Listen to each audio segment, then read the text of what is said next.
Seterusnya nombor 9. Rajah berikut menunjukkan ukuran sebuah kuboid. Okey, so kalau cikgu pandang dari sini, itulah dia punya panjang. Sini itulah lebar dia. Sini itulah tinggi dia. Okey. Biasa sifat ini biasa soalan sifat padu ni. Itu kan sifat padu dah agak dah. Formulanya ialah panjang darab lebar darab tinggi isi padu. So panjang 5 darab lebar 5 darab 23. Okey, so kena darab lah ni dulu.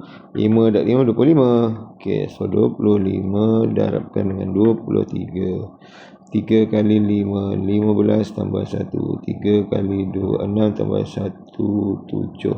20 pula. 2 kali 5 10 tambah 1. 2 kali 2 4 tambah 1 5. So jawapannya 575 cm padu. Okey. Soalannya katakan yang awak pula jenis tak pasifik. Aduh hai. 5 tambah 5 ni tahulah awak 25. Okey, 25 darab 23. 23 ni boleh tak cikgu pecahkan 10 10 3? Boleh kan? Sebab kalau 25 kali 10 aku tahu 250. 25 kali 10 aku tahu 250. So dapat sub 500. Tinggallah 25 ni kau kalikan 3. Kalikan 3 tu maksudnya ialah kali 2 dengan kali 1. 25 kali 2 ialah 50. 25 tambah 25. So jawapannya 75.